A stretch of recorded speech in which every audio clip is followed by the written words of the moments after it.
Hey guys, I'm Brian. And I'm Terry. And welcome back to another episode in our Forest to Farm series here on Survival Dispatch. Today we are going to get started finally trenching the water from our temporary water main up to the house sites. Exactly. And I want to bring up something real quick. We've had some questions. You know, a few people have said, why is this video or that video on a survival forum?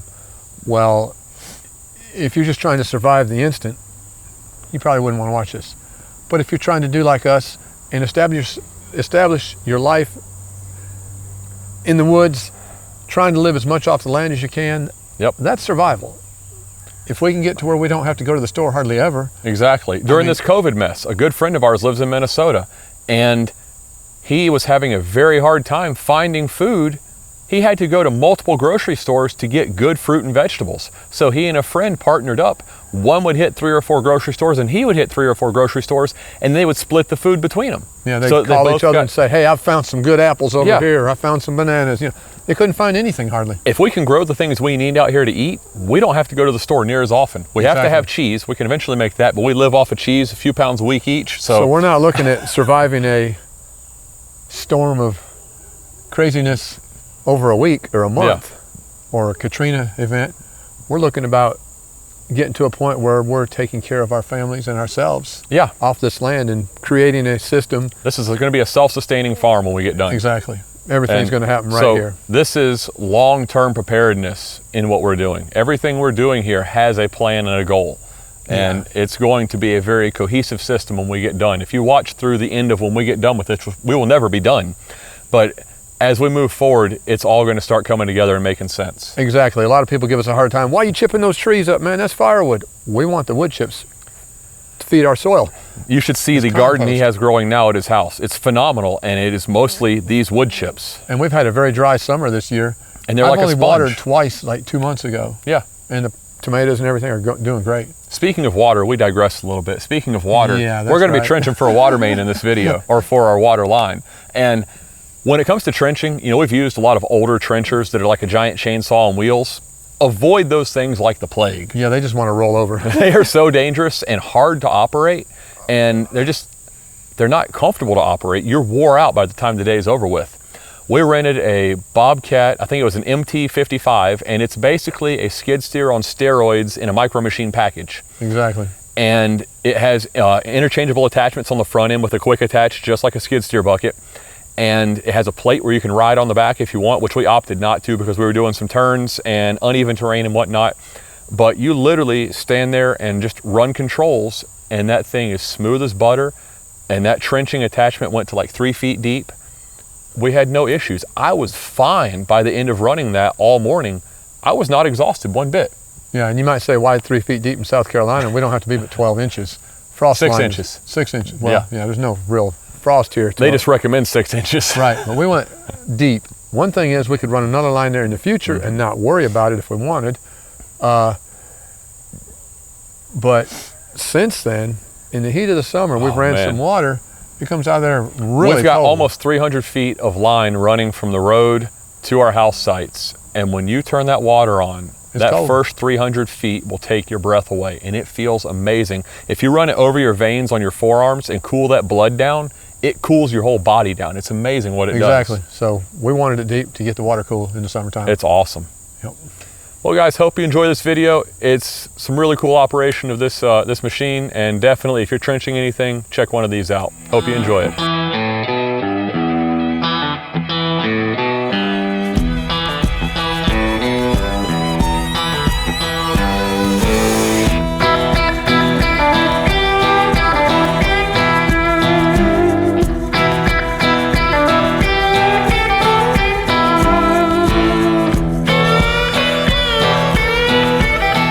We are going to be trenching our water line today. It's going to be nice. Yes, sir. But first, we got to fill in this hole that we dug. Yeah, we did the old school stump digging. Made a nice hole here. We got to fill that back in. I stuck the stake in there to let us remember where the tap roots are on this stump. We got all the bigger roots out of here. This thing should go no problem, especially with the master equipment driver over here. The little guy, Brian. And we've also got to remember to pull up the temporary water line we put in down at the road because it would not be fun to cut into that. Wouldn't be that bad. There'd be water everywhere. And then we'll rip the valve loose. Rip the main out. And yeah, from the road. Be a bad day. We'd have a geyser over there. Yeah. That would be good. This machine does have a plate you can stand on, and it has a wheel on the back, and it just moves around as you move. We've been toying with the idea of using that, and I don't think we're going to use it just because we've got tight turns and miscellaneous stuff, and just we don't want to. The ground's pretty even there, but it's a little rough right here. Not bad, but we don't want to hinder our speed at all. We want to go, and it's not that hard to walk. You can see it actually trenches off to, if you're facing the front, it'd be to your right, but we're looking at it as to your left. So that's why we're going in that direction to trench, because we can hug this side of the woods. We've got a 10, 12 foot trail down through the woods here. Duke's over there on that side of that trench. We talked about that in the past several times.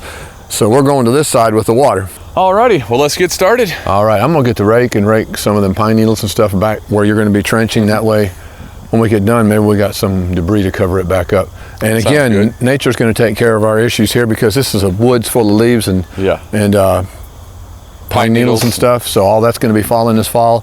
Whatever trench we have, bare ground, is gonna get covered up. We like to see it covered up, otherwise it's muddy. Yeah, while you're doing that, I guess I'll fill the hole in.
This thing is making life so much easier.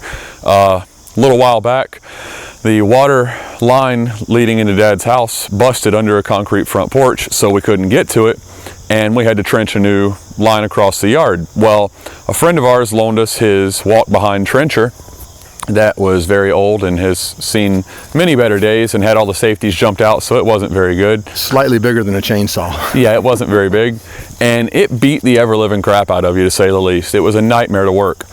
This bad boy takes all the hard work out of it. You grip a lever, pull, and go. You can't beat it. If you've got to do some trenching, definitely get one of these small bobcats. Well, let's get back to trenching. We still got about 250 feet to go.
Since you can't really turn with a 3-foot blade down in the ground, you've got to move and everything. So what we do is, in order to keep from filling the hole full of dirt like we've seen people do, If you don't overlap properly, you will fill the hole full of dirt. You've got to dig it all out by hand, or you create two different holes and then dig them together by hand, which is a lot of work.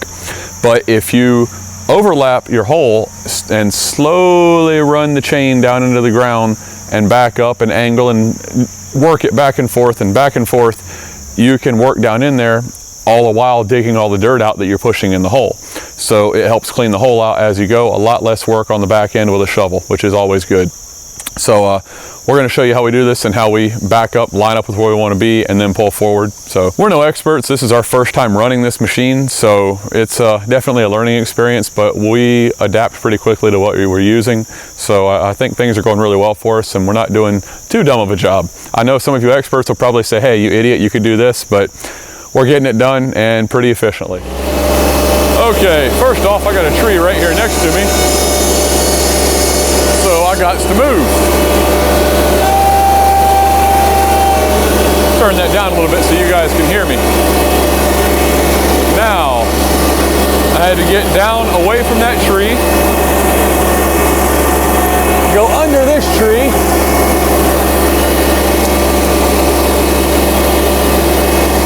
and get lined up with where we want to be. And our power company is running right through here. So I need to be over a little bit more. How's that look? Okay, it says I'm straight, so let's do it.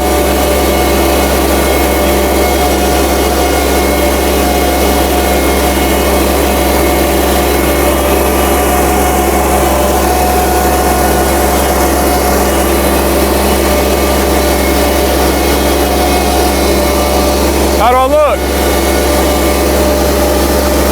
Okay, tilting it down. Good. Engage the chain and slowly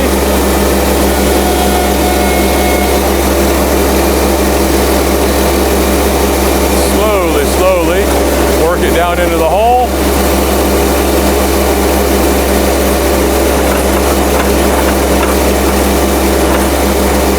Then I'll start to pull forward some, work it down a little, rev it up so it digs a little better. And now I'll start working that chain down in the ground.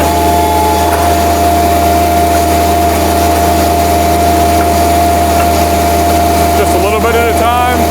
You don't want to overload the machine.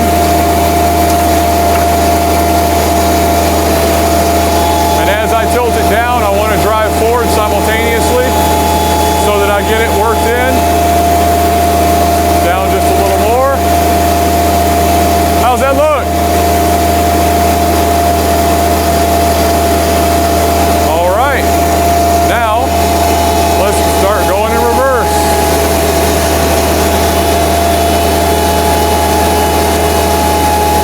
And I just go very slowly. If you over throttle it, it'll bog down, the chain will stop moving. So you just want to ever so slowly back up. Seems like it's going to take forever, but before you know it, you've moved 5 feet and then 10 feet.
Well guys, hope you enjoyed this video. You know, it was a lot of fun running this. That's one great thing about doing this homestead is we get to use so much different machinery. That's fun. We're becoming very well-rounded individuals in all the machinery we get to run. Mm-hmm. And the more things you operate, it all just kind of blends together after a while. You realize the platform kind of carries over to another in one way or another. Go. It's like playing a video game. Once you learn how to use one console, you kind of pick up on the others. Exactly. You just roll with it. Mm-hmm. And it's a great learning experience, and we've just about got water. Coming up, we will be hooking up these water lines. No, coming up, we will be installing this water line. Got to get it in the ground first. Yeah. Hope you guys enjoyed this video. If you did, give us a big thumbs up for a like. Hit the subscribe button below. Hit the bell next to the subscribe button so you get notified when new videos come out. Check us out on Instagram and Facebook. Have a good one, guys. See you next time.